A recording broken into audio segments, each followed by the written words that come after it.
बिस्मिल्लाहिर्रहमानिर्रहीम, अस्सलाम वालेकुम। मेरा नाम हुसैन इकबाल और आप मेरा यूट्यूब चैनल देख रहे हैं। मेरे साथ हैं एमन महबूब। एमन, आज मियाँ साहब ने फिर एक इजलास में गुफ्तगू की, उसके बारे में भी बात करेंगे। उससे पहले बात करते हैं पाकिस्तान तहरीक इंसाफ के वर्कर कन्वेंशन की। कल जिस तरह कोहाट में एक कामयाब वर्कर कन्वेंशन, उससे पहले बाजोड़ में जिस तरह वर्कर कन्वेंशन, और अगर आपने सिर्फ इमरान खान की मकबूलियत का अंदाजा लगाना है ना एमन, तो वो एक गड़ा जो बाजोड़ की सड़कों पे आपने देखा, जो सिर्फ वर्कर्स को रोकने के लिए था, शायद आपको उससे अंदाजा हो जाए कि इमरान खान जो है वो इस टाइम कितने मकबूल हैं। और उसमें जो सबसे बड़ा हाथ है वो इन लोगों का अपना है। इन्होंने जो मरकज बना दिया ना इस time, attention, centre of attention जो बना दिया, वो इमरान खान को खुद बनाया। हर चीज में इमरान खान, और उससे इंतकाम लेने के चक्कर में, हर तकरीर में इमरान खान, हर बात में इमरान खान।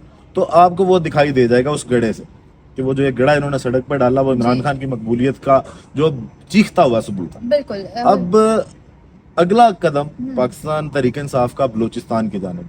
लाहौर में लोग निकल आए, कराची में लोग निकल आए, सिंध और पंजाब कवर हो गया, केपीके में लोगों का समंदर बाहर निकला, बलूचिस्तान की जानिब जा रहे हैं। और 3 जगह पर पाकिस्तान तहरीक इंसाफ ने वर्कर कन्वेंशन का ऐलान कर दिया। कैसा देख रही हैं आप? बिल्कुल हुसैन, बलूचिस्तान में पाकिस्तान तहरीक इंसाफ ने वर्कर्स कन्वेंशन का आगाज़ करने का ऐलान कर दिया। बाकायदा शेड्यूल भी जारी कर दिया गया है। 15, 16 और 17 दिसंबर को जो है वो वर्कर कन्वेंशन होंगे बलूचिस्तान में। और जहाँ तक बात है मकबूलियत की, तो उसका सबूत तो हमें हर जगह मिल गया। लाहौर में मिल गया, खैबर पख्तूनख्वा में मिल गया। शेर मरवत अफजल साहब हैं और वो सिर्फ पीटीआई और इमरान खान को सिर्फ रिप्रेजेंट कर रहे हैं, और उनसे अवाम इतना प्यार कर रहे हैं, इतना मोहब्बत कर रहे हैं उनसे। उन्होंने ट्वीट की जिसके अंदर उन्होंने दिखाया कि बाकायदा जो लोग थे वो उनको चूम रहे हैं, हाथों से प्यार कर रहे हैं। और उन्होंने कहा कि अगली बार जब मैं आऊंगा आवाम में तो मुझे हेलमेट पहन के आना पड़ेगा। मतलब कि एक शख्स जो सिर्फ पिछले 5-6 महीनों से जो है वो पार्टी में है और वो आगे रिप्रेजेंट कर रहा है अपने आप को, और टीवी पर एक्टिव है और मीडिया पर एक्टिव है, और उसको सिर्फ इमरान खान के नाम पर आवाम इतना प्यार दे रही है। तो आप खुद सोचें कि जब खान साहब खुद बाहर आएंगे तब आवाम का क्या तासुर होगा, आवाम के क्या जज्बात होंगे।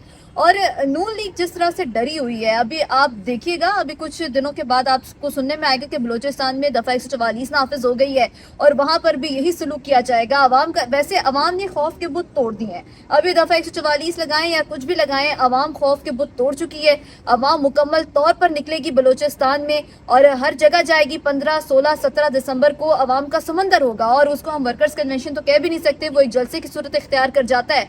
और आवाम तो अपना जो रिजल्ट है ना इलेक्शंस का, वो पहले से अनाउंस कर चुकी है।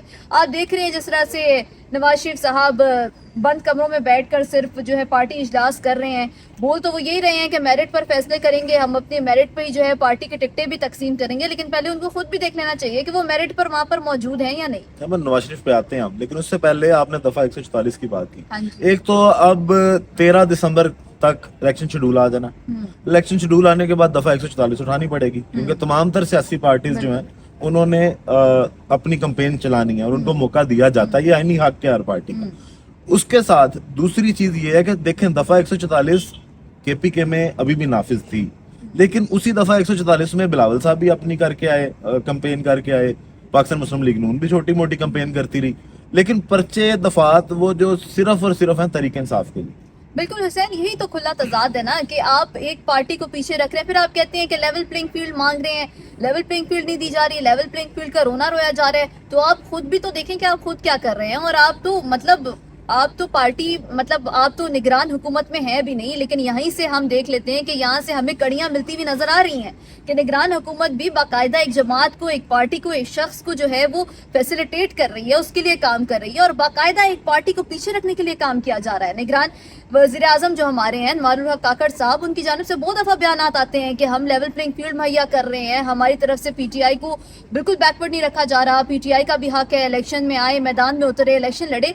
लेकिन वाजे है, अवाम के सामने वाजे है, हम सहाफी हैं, आप सहाफी हैं, हमारे सामने वाजे है, हम देख सकते हैं कि किस पार्टी को लेवल प्लेइंग फील्ड दी जा रही है, किसको नहीं दी जा रही, किस तरह से एक पार्टी के ऊपर मुकदमों पे मुकदमे बनाए जा रहे हैं। आप देख लीजिएगा कि बलूचिस्तान में वर्कर्स कन्वेंशन, जिस तरह से आपने कहा कि 13 दिसंबर को जो है वो इलेक्शन शेड्यूल जारी कर दिया जाएगा, और उसके बाद तो हर पार्टी का हक है कि वो जलसे करे, जुलूस करे, आईनी हक है।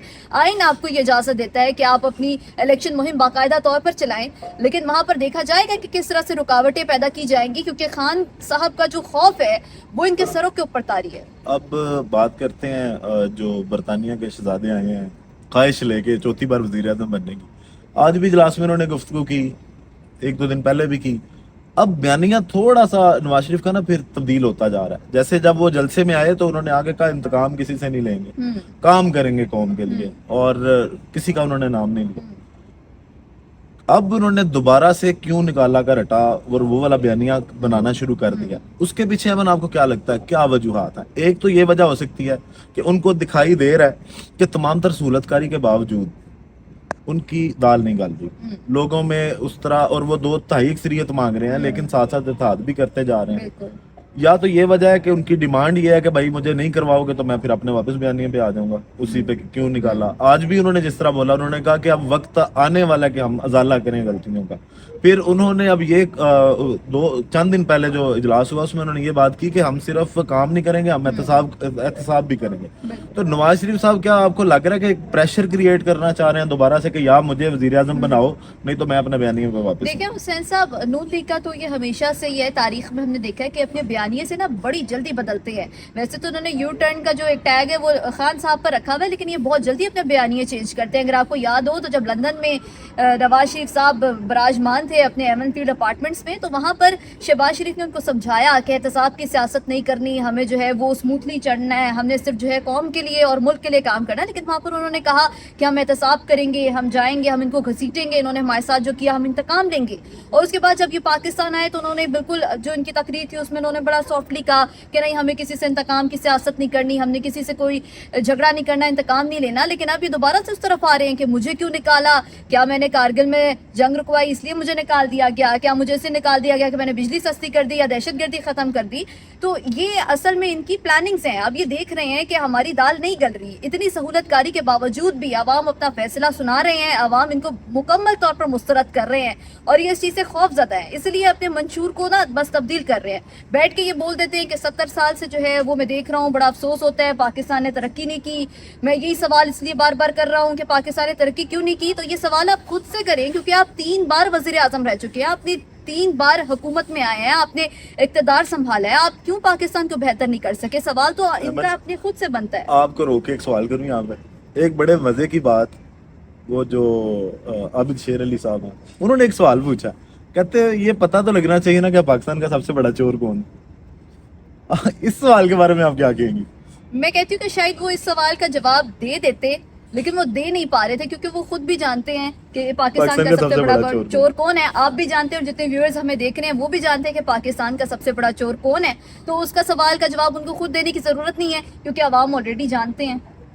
چلیں ٹھیک ہے, بہت شکریہ آپ کے وقت کا. ویڈیو کا اختتام اسی دعا کے ساتھ کہ اللہ تعالیٰ پاکستان پر اپنی رحمتیں نازل کرے. پاکستان زندہ باد.